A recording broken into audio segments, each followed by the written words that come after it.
Selamat datang di channel ini. Dalam sejarah peradaban, pertanyaan tentang hakikat dunia selalu menjadi panggung perdebatan yang tak kunjung padam.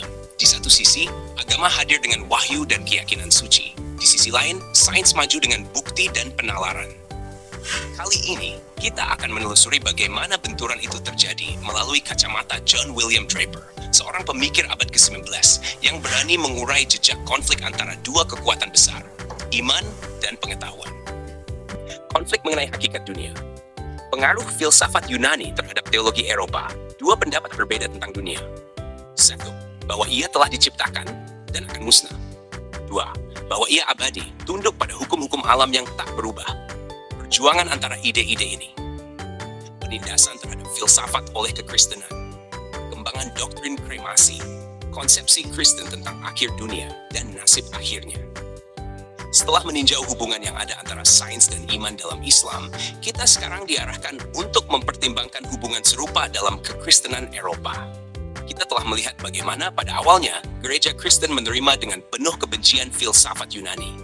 Namun filsafat itu, meskipun ditolak, tetap memaksa masuk. Para bapak gereja mula-mula, Tertullian, Lactantius, dan yang lainnya mengecamnya dengan keras, menyatakan bahwa ia adalah kebodohan dunia, musuh iman. Tetapi segera terlihat bahwa mustahil membentuk suatu sistem teologi tanpa menggunakan instrumen filsafat. Maka, secara bertahap, pendapat-pendapat Plato dan Aristoteles mulai diadopsi, meskipun dalam bentuk yang diubah. Dengan demikian, lahirlah dua pandangan yang bertentangan mengenai dunia. Yang pertama, pandangan ortodoks Kristen, bahwa dunia telah diciptakan dari ketiadaan, dan bahwa ia akan dimusnahkan pada akhirnya, digantikan oleh langit baru dan bumi baru. Yang kedua, pandangan filosofis diwarisi dari Yunani bahwa dunia ini kekal, tanpa awal dan tanpa akhir, diperintah oleh hukum-hukum yang tak pernah berubah. Tentangan antara dua pandangan ini sangatlah tajam. Gereja menegaskan penciptaan dunia dalam waktu tertentu dan kehancurannya di masa mendatang. Filsafat menegaskan kekekalannya. Ketika kekristenan memperoleh kekuasaan politik, ia tidak ragu menindas semua lawan. Sekolah-sekolah filsafat ditutup, perpustakaan-perpustakaan dihancurkan, para filsuf dianiaya atau dipaksa untuk bungkam. Dunia Kristen diliputi kegelapan intelektual. Di tengah kegelapan itu, tumbuhlah doktrin tentang akhir dunia. Dipercaya secara luas bahwa bumi akan dihancurkan oleh api. Pandangan ini memperoleh kekuatan dari tulisan-tulisan para bapak gereja, yang dengan penuh semangat mengutip nubuat-nubuat kitab suci. Mereka menggambarkan hari kiamat dengan warna-warna yang paling mengerikan. Bumi yang terbakar, bintang-bintang jatuh dari langit, umat manusia digiring ke pengadilan. Konsepsi semacam itu yang diterima tanpa pertanyaan oleh generasi demi generasi, memberi bentuk pada seluruh pandangan dunia orang Kristen. Mereka memandang dunia bukan sebagai rumah permanen bagi umat manusia, melainkan sebagai panggung sementara yang ditakdirkan untuk lenyap. Namun, meskipun konsepsi gerejawi ini mendominasi, filsafat tidak sepenuhnya padam. Ia masih bertahan dalam karya-karya para penulis kuno yang tersisa, dalam tradisi-tradisi yang samar, dan dalam pikiran orang-orang yang berani berpikir bebas. Dari waktu ke waktu, suara keberatan terdengar, meskipun dengan hati-hati terhadap doktrin penciptaan dari ketiadaan. Para filosof menunjuk kepada keteraturan dan keteguhan hukum-hukum alam sebagai bukti bahwa dunia ini tidak mungkin menjadi ciptaan sesaat. Mereka berkata bahwa perubahan terus-menerus yang kita saksikan hanyalah bentuk-bentuk lahiriah. Substansi dari dunia tetap sama. Maka dunia tidak memiliki awal dan tidak akan memiliki akhir. Namun gereja menolak semua itu. Dengan penuh semangat, ia menegaskan bahwa Allah dengan satu firman telah menciptakan langit dan bumi. Dan bahwa pada saat yang ditentukan, dengan satu firman lagi, ia akan memusnahkannya. Dari pernyataan-pernyataan kitab suci tentang langit baru dan bumi baru, para bapak gereja menarik kesimpulan bahwa api akan menjadi instrumen penghancuran. Mereka mengajarkan bahwa seluruh unsur akan terbakar, bahwa bumi akan dilebur, dan bahwa semua jejak dari ciptaan sekarang akan lenyap. Lactantius, dalam Divinae Institutions-nya, melukiskan dengan detail bagaimana dunia ini akan berakhir dalam kobaran api. Tertullian berbicara dengan penuh keyakinan tentang nyala api universal. Saint Augustine, meskipun lebih berhati-hati, tetap mempertahankan bahwa api adalah instrumen penghakiman terakhir. Gagasan ini berakar dalam imajinasi Kristen dan memperoleh dukungan dari filsafat Stoa yang mengajarkan bahwa dunia mengalami siklus kebakaran periodik, ekpirosis. Dengan demikian, tradisi Yunani dan doktrin Kristen bertemu dalam keyakinan akan kehancuran kosmik melalui api. Bagi umat Kristen abad pertengahan, pandangan ini bukanlah teori, melainkan kepastian. Ia memberi warna pada seluruh pemikiran mereka, membentuk doa-doa, khotbah-khotbah, dan tulisan-tulisan mereka. Seni pun ikut dipengaruhi. Lukisan-lukisan dan pahatan-pahatan menggambarkan bumi yang hancur dalam nyala api, dan manusia digiring menuju pengadilan terakhir. Namun, perlahan-lahan, filsafat mulai merebut kembali pengaruhnya. Ketika karya-karya Aristoteles dan penulis-penulis Yunani lainnya diperkenalkan kembali melalui saluran Arab, pandangan tentang kekekalan dunia muncul lagi. Averroes, dengan komentarnya yang penuh daya, membela dengan berani doktrin bahwa dunia tidak diciptakan dalam waktu, melainkan ada sejak kekal. Pandangan ini dibawa ke universitas-universitas Eropa, mengguncang teologi ortodoks. Pertanyaan tentang apakah dunia itu kekal atau diciptakan menjadi salah satu isu besar yang diperdebatkan di Paris, Oxford, dan Bologna. Pertentangan antara filsafat dan teologi kini menjadi terbuka. Para profesor di universitas-universitas yang merasa aman di bawah perlindungan kebebasan akademik berani mengajarkan doktrin kekekalan dunia, sementara para teolog dengan penuh semangat mengecamnya sebagai penghujatan. Pada tahun 1910, sebuah konsili gerejawi di Paris melarang pengajaran filsafat Aristoteles tentang alam. Larangan ini ditegaskan kembali oleh konsili Lateran pada tahun 1215. Namun, larangan itu sia-sia. Buku-buku Aristoteles diterjemahkan dari bahasa Arab ke bahasa Latin, beredar luas, dan mahasiswa membacanya dengan penuh semangat. Dengan demikian, pada abad ke-13, universitas-universitas Eropa menjadi arena pertempuran antara ortodoksi dan rasionalisme. Di satu pihak, para skolastik yang berusaha mendamaikan Aristoteles dengan teologi Kristen. Di pihak lain, para Averroist yang tanpa ragu mengajarkan kekekalan dunia dan bahkan doktrin berbahaya tentang kebenaran ganda. Ajaran tentang kebenaran ganda menyatakan bahwa suatu hal dapat benar secara filosofis meskipun salah secara teologis. Dengan cara ini, para Averroist berusaha melindungi diri mereka dari tuduhan bidah. Mereka mengakui kebenaran iman, tetapi dalam filsafat mereka menegaskan hal-hal yang bertentangan. Namun gereja tidak dapat menerima kompromi semacam itu. Paus dan konsili mengutuk doktrin-doktrin tersebut. Pada tahun 1270, Uskup Paris, Etienne Tempier, mengeluarkan daftar tesis yang dilarang, termasuk pernyataan bahwa dunia itu kekal. 10 tahun kemudian, larangan itu diperluas, meliputi 239 proposisi. Meskipun demikian, filsafat tidak dapat ditekan. Pemikiran Averroes terus memengaruhi banyak pikiran besar. Dante dalam Divina Commedia menempatkan Averroes di antara para bijak yang agung. Thomas Aquinas, meskipun menentangnya, terpaksa mengakui kekuatan argumen-argumennya dan sebagian mengadopsi metode filosofisnya.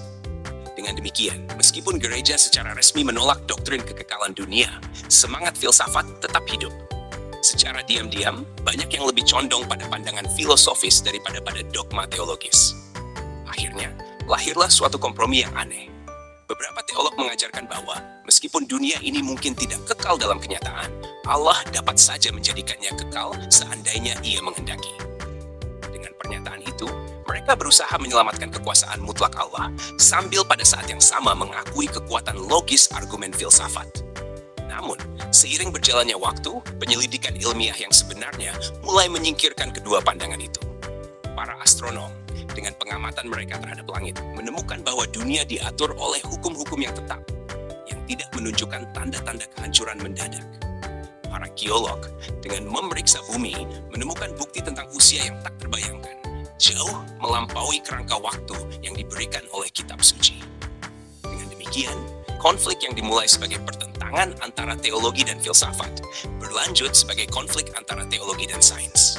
Sains, dengan bukti-bukti yang semakin banyak, mulai menggantikan dugaan-dugaan filsafat. Astronomi, dengan pengamatan yang teliti, menunjukkan bahwa planet-planet bergerak dalam lintasan-lintasan yang teratur, sesuai hukum-hukum yang tidak berubah. Tidak ada tanda-tanda kekacauan mendadak atau kehancuran yang dekat. Geologi, dengan menyelidiki lapisan-lapisan bumi, menemukan catatan tentang perubahan yang berlangsung perlahan-lahan selama jangka waktu yang sangat panjang. Gunung-gunung, lembah-lembah, sungai-sungai, semuanya menunjukkan jejak proses yang berkesinambungan, bukan hasil dari suatu ciptaan mendadak beberapa ribu tahun yang lalu. Bukti-bukti semacam itu tidak dapat diabaikan. Semakin banyak orang yang mulai menyadari bahwa dunia ini jauh lebih tua daripada yang diajarkan oleh perhitungan kitab suci. Namun, gereja tetap berpegang pada tafsiran tradisionalnya. Uskup-uskup dan teolog-teolog mengutip kitab Kejadian dan menyatakan bahwa dunia diciptakan dalam 6 hari, tidak lebih dari 6.000 tahun yang lalu. Mereka menolak kesaksian batu-batu dan bintang-bintang karena bertentangan dengan wahyu yang diterima. Ketegangan antara sains dan iman pun semakin meningkat. Para ilmuwan, dengan rendah hati namun tegas, menegaskan bahwa mereka tidak bisa mengingkari bukti yang terlihat jelas. Para rohaniawan, dengan penuh semangat, mengecam mereka sebagai penghujat dan bidat. Perdebatan ini tidak hanya bersifat akademis, ia menyentuh kehidupan sehari-hari masyarakat. Jika dunia ini benar-benar akan segera berakhir dengan api, maka semua usaha manusia hanyalah sia-sia. Tetapi jika dunia ini kekal, atau setidaknya akan bertahan tanpa batas, maka nilai kerja, ilmu, dan seni manusia memperoleh arti yang lebih besar. Oleh karena itu, pertanyaan tentang hakikat dunia bukanlah sekadar masalah teologis atau ilmiah. Ia menyentuh dasar-dasar pandangan hidup umat manusia. Dengan berlalunya abad-abad, perlahan-lahan pandangan ilmiah memperoleh kemenangan. Teleskop, mikroskop, dan instrumen-instrumen lain membuka rahasia alam, menunjukkan bahwa dunia ini adalah sistem hukum yang luas dan teratur. Namun gereja tidak dengan mudah menyerah. Bahkan setelah bukti yang meyakinkan telah diberikan, masih ada banyak orang yang tetap berpegang pada tafsiran lama karena takut bahwa jika fondasi dogma ini runtuh, seluruh bangunan iman akan goyah. Tetapi, pada akhirnya, kemenangan adalah kebenaran. Pandangan dunia yang didasarkan pada sains menggantikan pandangan yang didasarkan pada tafsir literal kitab suci. Pada abad ke-16 dan ke-17, konflik mengenai hakikat dunia mencapai titik yang paling keras. Reformasi Protestan dengan mengguncang otoritas gereja Roma memberi ruang lebih luas bagi penyelidikan bebas. Tetapi pada saat yang sama, ia juga memperkeras sikap dogmatis terhadap kitab suci. Para reformator seperti Luther dan Melanchthon menolak dengan tegas pandangan-pandangan baru yang ditawarkan oleh sains. Mereka mengecam Kopernikus karena mengajarkan bahwa bumi bergerak mengelilingi matahari, bukannya matahari mengelilingi bumi. Bagi mereka, teori semacam itu bertentangan secara langsung dengan kitab suci, dan oleh karena itu adalah sesat. Namun, perlahan-lahan sistem Kopernikus memperoleh pendukung. Galileo dengan teleskopnya menunjukkan bukti yang tak terbantahkan. Fase-fase Venus, satelit-satelit Jupiter, dan bintik-bintik matahari, semua itu mendukung teori baru. Tetapi gereja menentangnya dengan penuh amarah. Pada tahun 1919, Kongregasi Roma melarang ajaran bahwa matahari adalah pusat alam semesta. Pada tahun 1933, Galileo dipanggil ke hadapan Inkuisisi, dipaksa untuk menyangkal pandangannya, dan dijatuhi hukuman penjara seumur hidup. Kasus Galileo menjadi simbol pertentangan antara sains dan iman. Ia menunjukkan bahwa gereja tidak mau menerima bukti, betapapun jelasnya, jika bukti itu bertentangan dengan tafsiran kitab suci. Namun kebenaran tidak dapat ditahan. Astronomi terus maju, dan akhirnya seluruh dunia terpelajar menerima sistem heliosentris. Sementara itu, geologi juga membuat kemajuan besar. Steno, Burnett, Woodward, dan yang lainnya berusaha menjelaskan struktur bumi sesuai dengan kisah Alkitab, khususnya cerita tentang air bah. Mereka mengajarkan bahwa lapisan-lapisan bumi terbentuk oleh endapan selama banjir besar. Tetapi penelitian lebih lanjut menunjukkan bahwa penjelasan semacam itu tidak memadai. Lapisan-lapisan bumi mengandung bukti tentang periode-periode panjang yang tak terhitung, jauh melampaui kerangka waktu 6.000 tahun. Fosil-fosil yang tertanam di dalam batu menunjukkan keberadaan makhluk hidup yang telah punah jutaan tahun sebelum manusia muncul. Dengan demikian, sekali lagi sains dan kitab suci bertentangan. Teologi berusaha mempertahankan pandangan tradisional, sementara sains menyingkap bukti-bukti baru yang tak dapat dipungkiri. Perdebatan ini menimbulkan keresahan besar di kalangan masyarakat. Banyak orang merasa bahwa iman mereka sedang diguncang sampai ke dasarnya. Para rohaniawan berusaha menenangkan mereka dengan khotbah-khotbah dan peringatan keras, tetapi bukti-bukti yang dikemukakan oleh sains terlalu kuat untuk diabaikan. Ketika bukti-bukti geologi semakin berkembang, beberapa teolog mencoba mencari jalan keluar dengan menafsirkan ulang kitab suci. Mereka berkata bahwa hari-hari penciptaan bukanlah hari-hari biasa, melainkan periode-periode panjang. Dengan demikian, mereka berusaha menyesuaikan kisah kejadian dengan umur bumi yang sangat tua, sebagaimana ditunjukkan oleh sains. Yang lain mengajukan hipotesis bahwa dunia diciptakan dalam 6.000 tahun terakhir, tetapi diciptakan dengan penampilan seakan-akan sudah tua. Lapisan batu, fosil, dan jejak masa lalu hanyalah ilusi yang ditanamkan oleh Sang Pencipta. Namun, penjelasan-penjelasan seperti itu hanya memperlihatkan kesulitan yang semakin besar. Sebab, jika alam sengaja dibuat untuk menipu, maka itu menimbulkan pertanyaan yang lebih serius mengenai sifat dan kejujuran Pencipta. Dengan berjalannya waktu, semakin jelaslah bahwa tafsiran tradisional Kitab Kejadian tidak dapat dipertahankan. Sains dengan pengamatannya yang sabar dan teliti mengungkapkan sejarah bumi yang panjang, penuh dengan perubahan bertahap, bencana, dan kelahiran serta kepunahan spesies. Paleontologi, cabang baru ilmu pengetahuan, menyingkap rahasia yang lebih mengejutkan lagi. Dengan mengurutkan fosil-fosil dalam lapisan batuan, para ilmuwan menunjukkan adanya urutan kehidupan yang teratur. Dari bentuk-bentuk yang paling sederhana, melalui banyak tahap, hingga mencapai bentuk-bentuk yang lebih tinggi. Ini secara langsung bertentangan dengan doktrin penciptaan mendadak dari semua makhluk hidup, sebagaimana diajarkan oleh teologi. Pertentangan itu semakin memanas pada abad ke-19, ketika Darwin, dalam bukunya On the Origin of Species, mengajukan teori evolusi melalui seleksi alam. Teori ini tidak hanya menjelaskan fakta-fakta paleontologi, tetapi juga memberikan kerangka umum bagi seluruh biologi. Gereja menyambut teori ini dengan penolakan sengit. Para rohaniawan menyebutnya sebagai penghinaan terhadap martabat manusia, karena mengajarkan bahwa manusia berkerabat dengan hewan-hewan yang lebih rendah. Namun, sains berdiri teguh. Generasi demi generasi ilmuwan memperkuat teori itu dengan bukti-bukti baru, hingga akhirnya teori evolusi diterima luas oleh dunia terpelajar. Dengan demikian, pertanyaan tentang hakikat dunia telah melalui banyak tahap. Pertama, sebagai konflik antara filsafat dan teologi, kemudian sebagai konflik antara sains dan kitab suci, akhirnya sebagai konflik mengenai asal-usul manusia itu sendiri. Pertanyaan mengenai asal-usul manusia kini menjadi pusat perdebatan. Kitab suci mengajarkan bahwa manusia diciptakan secara langsung oleh Allah dalam keadaan sempurna pada suatu waktu yang pasti dalam sejarah bumi. Tetapi sains, melalui anatomi perbandingan, embriologi, dan paleontologi, menunjukkan bahwa manusia merupakan bagian dari rantai panjang makhluk hidup, dan bahwa bentuk tubuhnya adalah hasil perkembangan yang sama dengan yang dialami oleh makhluk lain. Bukti-bukti mengenai kedekatan manusia dengan hewan-hewan lain sangat banyak. Struktur kerangka, susunan otot, peredaran darah, dan organ-organ indera menunjukkan kesamaan yang tidak dapat dijelaskan kecuali dengan hubungan kekerabatan. Bahkan dalam tahap-tahap awal perkembangan janin, manusia memperlihatkan bentuk-bentuk yang menyerupai hewan-hewan lain, seolah-olah mengulangi secara singkat sejarah panjang evolusi. Tambahan pula, fosil-fosil manusia purba ditemukan di lapisan-lapisan bumi bersama dengan tulang-tulang hewan yang sudah punah. Ini menunjukkan bahwa manusia telah ada jauh sebelum waktu yang diperhitungkan oleh kitab suci, dan bahwa ia hidup berdampingan dengan spesies-spesies yang tidak lagi ada sekarang.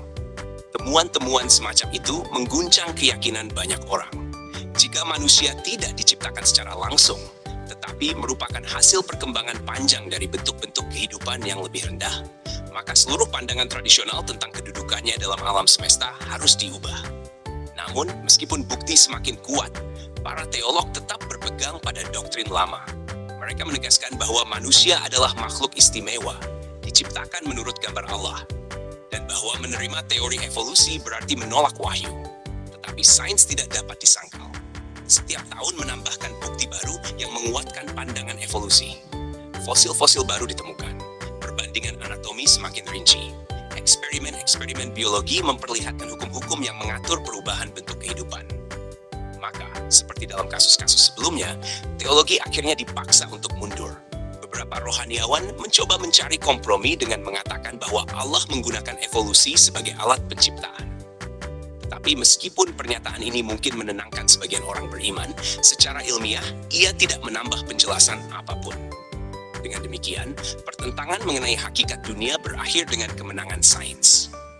Alam semesta dipandang bukan lagi sebagai sesuatu yang diciptakan mendadak dalam 6.000 tahun terakhir, melainkan sebagai sistem besar yang telah berkembang selama masa yang tak terhitung panjang, diatur oleh hukum-hukum yang tetap, dan membawa dalam dirinya jejak evolusi yang tanpa henti. Ketika Ketika sains telah menegakkan pandangannya mengenai hakikat dunia, dampaknya terhadap pemikiran manusia sangat luas. Pandangan lama yang memandang bumi sebagai pusat alam semesta dan manusia sebagai tujuan tunggal penciptaan digantikan oleh pandangan baru yang jauh lebih agung.